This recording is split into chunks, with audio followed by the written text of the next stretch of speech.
നമ്മുടെ മൂന്നാമത്തെ സബ്ജക്റ്റ് ആണ് നഴ്സിംഗ് സർവീസ് അല്ലെങ്കിൽ നഴ്സിംഗ് യൂണിറ്റ്. അപ്പൊ നഴ്സിംഗ് എന്താണ്, നഴ്സിംഗ് സർവീസ് എന്താണ്, നഴ്സിംഗ് സർവീസ് കൊണ്ടുള്ള ഗുണങ്ങൾ, അതേപോലെ തന്നെ എന്തൊക്കെയാണ് നഴ്സിംഗ് സർവീസിൽ വരുന്ന പ്രോസസ്, ഇതൊക്കെയാണ് നമ്മൾ മൂന്നാമത്തെ സബ്ജക്റ്റിൽ പഠിക്കുന്നത്.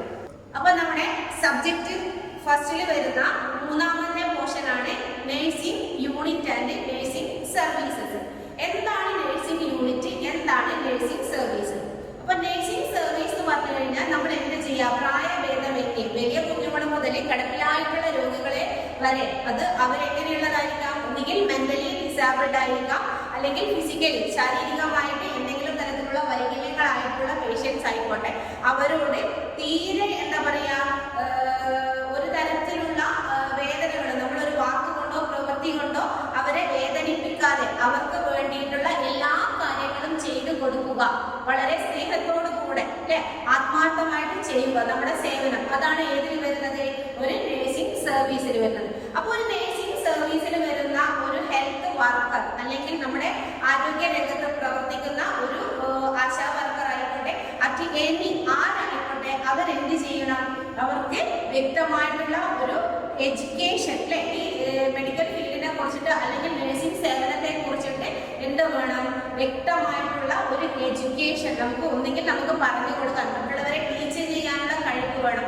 അവരെ കെയർ ചെയ്യാനുള്ള, അവരെ എന്തൊക്കെ തരത്തിൽ നമുക്ക് കെയർ ചെയ്യേണ്ടത് വരും, അങ്ങനെ ഒരു മടിയും കൂടാതെ നമ്മൾ അവരെ കെയർ ചെയ്യുക, അവർക്ക് നമ്മൾ പറഞ്ഞ് മനസ്സിലാക്കി കൊടുക്കുക, അവരെ കെയർ ചെയ്യുക എന്നതാണ് ഒരു നഴ്സിംഗ് സർവീസ് കൊണ്ട് നമ്മൾ വ്യക്തമാക്കുന്നത്.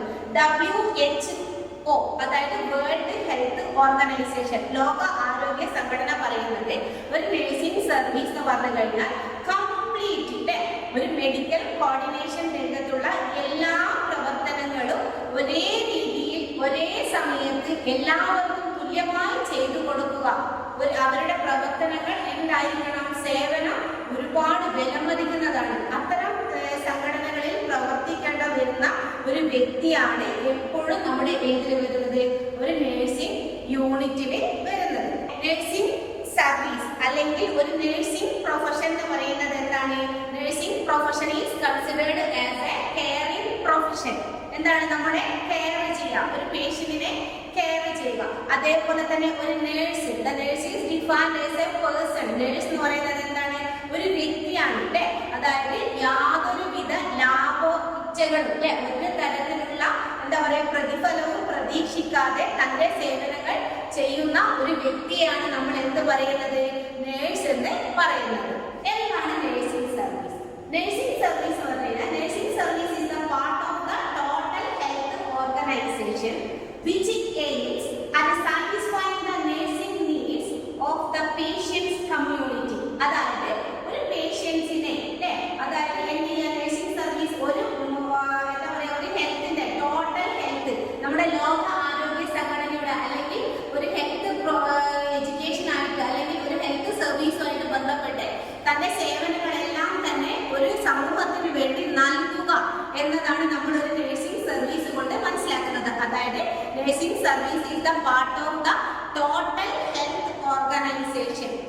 ഒരു ഹെൽത്ത് ഓർഗനൈസേഷന്റെ ലോക ആരോഗ്യ സംഘടനയുടെ തന്നെ എന്താണ് ഒരു ഭാഗമാണ്. അതിന്റെ മെയിൻ ലക്ഷ്യം എന്ന് പറഞ്ഞു കഴിഞ്ഞാൽ നഴ്സിംഗ് നീഡ്സ്, നമുക്ക് ഏത് തരത്തിലുള്ള ശുശ്രൂഷയാണ് നൽകേണ്ടത് അത് നൽകുക എന്നതാണ് ഒരു നഴ്സിംഗ് സർവീസിന്റെ മെയിൻ എയിം. യെസ്, അടുത്ത വരുന്നതാണ് നമ്മുടെ നഴ്സിംഗ് സർവീസിന്റെ ഓർഗനൈസേഷൻ. അതിൽ ഏറ്റവും ഫസ്റ്റ് വരുന്ന അല്ലെങ്കിൽ മെയിൻ ഒരു പേഴ്സൺ എന്ന് പറയുന്നത് നമ്മുടെ ചീഫ് നഴ്സിംഗ് ഓഫീസറാണ്. ആ ചീഫ് നഴ്സിംഗ് ഓഫീസറുടെ തൊട്ട് താഴെ വരുന്നതാണ് nursing superintendent, then duty nursing superintendent, then assistant nursing superintendent, അതിനുശേഷം വരുന്നത് നമ്മുടെ വാർഡ് സിസ്റ്റർ അല്ലെങ്കിൽ ക്ലിനിക്കൽ സൂപ്പർവൈസർ, ലാസ്റ്റ് വരുന്ന ഓർഗനൈസേഷനിൽ വരുന്ന മെമ്പറാണ് സ്റ്റാഫ് നേഴ്സ് അല്ലെങ്കിൽ സ്റ്റുഡന്റ് നേഴ്സ്. അതായത് അവിടെ ഡ്യൂട്ടിക്ക് ഉണ്ടാകുന്ന നമ്മുടെ എന്താ പറയുക ട്രെയിനിങ് സ്റ്റാഫ് ആയിട്ടുള്ള നേഴ്സ്, അവരാണ് ഏറ്റവും താഴെ സ്റ്റേജിൽ വരുന്നത്. ഫസ്റ്റ് വരുന്നതാണ് ചീഫ് നഴ്സിംഗ് ഓഫീസർ. അടുത്ത വരുന്നതാണ് objective of nursing in ward. ഒരു വാർഡിൽ എന്തൊക്കെ ഒബ്ജക്റ്റീവ്സ് ആണ് ഒരു നഴ്സിംഗ് ഡിപ്പാർട്ട്മെന്റിൽ വരുന്നത്? Minimum comfort and happiness by way of the pleasant surroundings. ആ പേഷ്യന്റിന് എന്ത് ചെയ്യുക, പ്ലസന്റ് സറൗണ്ടിങ്സ്, പ്രസന്നമായിട്ടുള്ള അല്ലെങ്കിൽ വളരെ എന്താ പറയുക ഹാപ്പി ആയിട്ടുള്ള ഒരു അന്തരീക്ഷം അവിടെ നമ്മൾ തീർക്കുക. അതേപോലെ തന്നെ നഴ്സിംഗ് സ്റ്റാഫിന്റെ പ്രവർത്തനങ്ങൾ എങ്ങനെയുള്ള കാര്യങ്ങളാണ്? ക്വാളിറ്റേറ്റീവ് അല്ലെ, ക്വാളിറ്റേറ്റീവ് ആയിട്ടുള്ള ഒരു സേവനങ്ങളാണ് അവർ നൽകേണ്ടത്.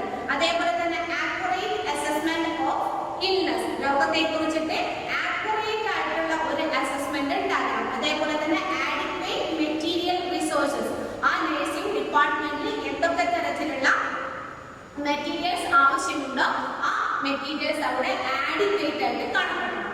അതേപോലെ തന്നെ ഒബ്ജക്റ്റീവിൽ വരുന്ന മറ്റൊന്നാണ് പ്രൈവസി അറ്റ് ഓൾ ലെവൽസ് അല്ലെ, അവിടെ എന്തുണ്ടാകണം? എല്ലാ ലെവലിലുള്ള ആൾക്കാരുമായിട്ട് നമുക്ക് പ്രൈവസി ഉണ്ടാകണം. ഒരു നഴ്സിംഗ് അഡ്മിനിസ്ട്രേറ്റർ ഒരുപാട് പ്രോബ്ലംസ് അതേപോലെ തന്നെ ചാലഞ്ചസും ഫേസ് ചെയ്യേണ്ടതായിട്ട് വരുന്നുണ്ട്. അപ്പൊ അതിൽ ഏതൊക്കെയാണ് നമ്മൾ മെയിൻ ആയിട്ട് വരുന്ന problems and challenges faced by the hospital administrative? അതിൽ ഒന്നാമത്തെ പോയിന്റാണ് ലാക്ക് ഓഫ് ആഡിക്വേറ്റ് ട്രെയിനിങ്, അതേപോലെ തന്നെ problem of personnel management, inadequate number of nursing staff, poor role model, അതേപോലെ തന്നെ no research scope, no proper authority, professional risk, no autonomy in nursing activities. ഇതൊക്കെയാണ് ഒരു എന്താ പറയുക നഴ്സിംഗ് അഡ്മിനിസ്ട്രേറ്റർ എന്ന രീതിയിൽ ഫേസ് ചെയ്യേണ്ടതായിട്ട് വരുന്ന പ്രോബ്ലംസും ചാലഞ്ചസും. ഇനി അതേപോലെ തന്നെ മറ്റൊന്നാണ് day to day problems faced by the nursing service. ചില പ്രശ്നങ്ങൾ എന്താ പറയുക ഓരോ ദിവസങ്ങളിൽ ഉണ്ടാകും. അതായത് അപ്രതീക്ഷിതമായിട്ട് ഒരു സ്റ്റാഫ് അവിടെ ലീവ് എടുക്കുകയാണെങ്കിൽ അവിടെ എന്തുണ്ടായി? ലാക്ക് ഓഫ് നഴ്സസ് അല്ലെ, അവിടെ നഴ്സിംഗ് സ്റ്റാഫിന്റെ അഭാവം കുറവുണ്ടായി.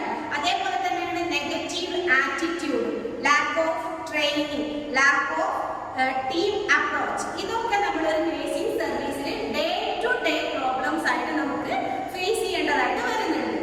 അതേപോലെ തന്നെ വരുന്നതാണ് നമ്മുടെ ഡീലിംഗ്സ് വിത്ത് ഡിസിപ്ലിനറി പ്രോബ്ലംസ്, പലതരത്തിലുള്ള അച്ചടക്ക നടപടികൾ. അതിലൊന്നാണ് റൂഡ് ബിഹേവിയർ. എന്ത് ചെയ്യാം? നമ്മുടെ നഴ്സിംഗ് സ്റ്റാഫ് ആയിക്കോട്ടെ അല്ലെങ്കിൽ മെഡിക്കൽ സ്റ്റാഫ് ആയിക്കോട്ടെ, നമ്മുടെ ഹോസ്പിറ്റൽ എനി സ്റ്റാഫ് എന്ത് ചെയ്യും? വളരെ മോശമായിട്ട് അല്ലെ റൂഡ് ബിഹേവിയർ ആയിട്ട് അവരോട് പെരുമാറും.